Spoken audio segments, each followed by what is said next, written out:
देखिए, वक्फ बिल जो है कल सदन में पास हो गया। इसको लेकर अब चर्चाएं तमाम जगहों पर होने लगी हैं। वहीं तमाम बिहार के विपक्षी पार्टी हो, राजद हो, कांग्रेस हो, इसका विरोध कर रही है। तो वहीं आज बीजेपी के प्रदेश अध्यक्ष दिलीप जायसवाल ने इसका समर्थन करते हुए कहा है कि इसमें काफ़ी चीज़ जो है गरीब मुसलमान जो लोग हैं उनके हक के लिए है। क्या कुछ कह रहे हैं दिलीप जायसवाल, एक बार आप सुने। वक्फ बोर्ड के काम को सुव्यवस्थित करने के लिए, व्यवस्था में लाने के लिए और वक्फ संपत्तियों का कुशल प्रबंधन सुनिश्चित करने के लिए, मैनेजमेंट, ये संशोधन बिल लाया गया है। ये संशोधन बिल है क्योंकि वक्फ की जो संपत्ति है उस संपत्ति का दुरुपयोग और कुछ लोगों का कब्जा लगातार शिकायत आ रहा था। और जो हमारे गरीब मुसलमान भाई हैं, पासमानदा मुस्लिम भाई हैं, वक्फ बोर्ड का कोई भी साधन संसाधन और उसका सुविधा इस देश के गरीब मुसलमानों को, पासमानदा मुसलमानों को नहीं मिलता था। अगर आप आंकड़ा देखें तो वक्फ का जो आय था 2019-20 में 166 करोड़ वक्फ का आय था, वक्फ बोर्ड का। लेकिन 2020-21 यानी एक साल बाद ही 62 करोड़ रुपया आय कम हो गया और 104 करोड़ हो गया। और अगर हम 2021-22 की बात लेते हैं तो फिर 42 करोड़ रुपया गलत प्रबंधन के कारण आय कम हुआ और 61 करोड़ हो गया। और 22-23 में 27 करोड़ हो गया, 23-24 में 14 करोड़ हो गया। तो 166 करोड़ का जो वक्फ का इनकम था, आय था, इन लोगों के गलत प्रबंधन के कारण और कुछ लोगों के कब्जा के कारण, व्यक्तिगत उपयोग वक्फ के संपत्ति में करने के कारण ये डाटा है, ये डाटा अपलोड किया हुआ है। और वक्फ के संपत्ति का कुछ लोग जो है गलत उपयोग करते थे। सच्चर कमेटी ने भी कहा कि कम से कम 12,000 करोड़ इसका सालाना इनकम होना चाहिए। और इनकम कितना हो रहा है? मात्र 14 करोड़। सरकार ने फैसला लिया है कि वक्फ के संपत्ति का सही प्रबंधन किया जाएगा और कुछ लोग के पॉकेट में जो वक्फ चला गया था, अब उनके पॉकेट में वक्फ नहीं रहेगा। कानूनन तरीके से वक्फ चलेगा। भ्रष्टाचार और कुप्रबंधन को रोकने के लिए, पारदर्शिता और दक्षता लाने के लिए यह संशोधन बिल लाया गया है। वक्फ के सारे संपत्ति और उसके आय का उपयोग भारतीय मुसलमान भाइयों पर ही होगा।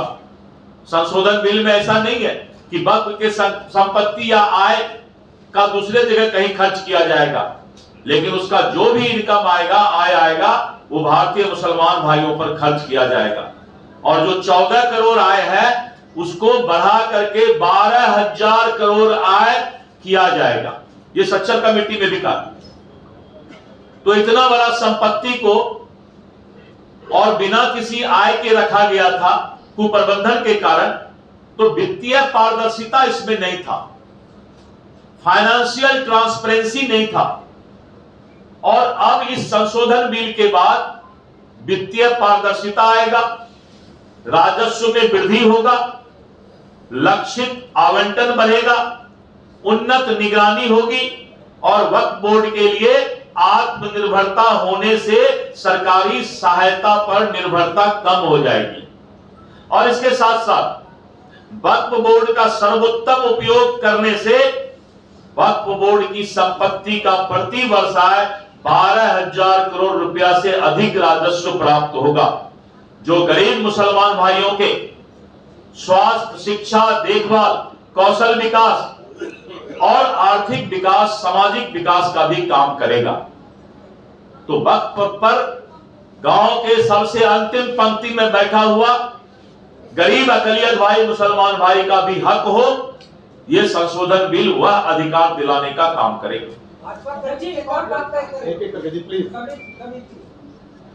क्या आएंगे आप आपके भी अकाउंट बढ़ा दे फिर से चालू करो।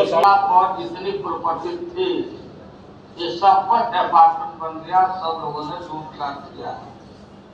आगे से खैर आप तो लाइए इसको पास हम लोग कर देते हैं संशोधन आपका, लेकिन आगे से कड़ाई के साथ जो भी बंदियां बना रहे हैं इसको संवैधानिक अधिकार दीजिए और कम्युनिकेबल ऑफेंस के लिए अगर कोई देखता है तो आज जो कब्जा किए हुए है तो, और ये सारे लोगों को क्रिमिनल मतलब नॉन प्लेबल इसको नहीं बनाइएगा तब तक आपका ये क्षमता पूर्ति ये होता रहेगा। इसको बना दिया उसको बना दिया, ये अवलाज हो गया, काम खत्म हो गया। धन्यवाद। यही बात श्रीमती सोनिया गांधी जी भी थी और मीरा कुमार जी हाउस को प्रेजाइड कर रहे थे और लालू जी ने कहा कि ऐसा कानून संशोधन बिल लाइए सोनिया गांधी जी को कि कॉग्निजेबल ऑफेंस हो, क्रिमिनल धारा में वक्फ बोर्ड के जो लोग कब्जा किए हुए हैं, जो संपत्ति को बेच रहे हैं,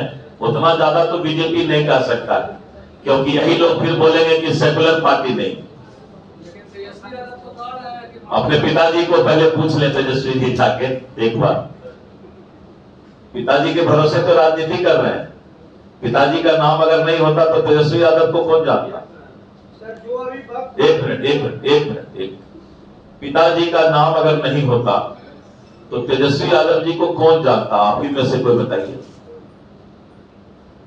चांदी का चम्मच लेकर जन्म लेके गाल बजाना बहुत आसान होता है। कभी किसी गरीब का बेटा, लालू यादव जी बोलते हैं मैं समाजवादी नेता हूं, परिवारवादी नहीं हूं, समाजवादी हूं, लेकिन नेता बनाने के लिए बेटा ही मिलता है। किसी गरीब समाज के अंतिम तक के व्यक्ति को भी अगर नेता बनाने का काम करते, और क्या गाल बजाएंगे भाई वो जिनका बुनियाद ही लालू प्रसाद यादव जी है, उनके बगैर तेजस्वी जी का कोई पहचान है क्या? अगर नहीं है पहचान तो उसके बाद को कुछ कोड भी नहीं करना चाहिए, उसको पूछना चाहिए कि बिना लालू जी के आपका क्या अस्तित्व है, ये बताइए। लालू जी नहीं होते तो आपका बुनियाद खड़ा नहीं होता नेतागिरी। तो आपने सुना, देखिए ये जो बिल आया है वो काफ़ी जो बड़ा बिल है और इस बिल में जितने गरीब मुसलमान हैं उनको फ़ायदा होगा। साथ ही साथ इस बिल में जिस तरीके से संशोधन हुआ है उसमें आने वाली जो राजस्व है वो तमाम राजस्व जो है मुसलमानों के ऊपर ही खर्चे किए जाएंगे और विकास के कार्य भी किए जाएंगे। इस तरह तमाम अपडेट्स के लिए बने रहे इनसाइडर लाइव के साथ।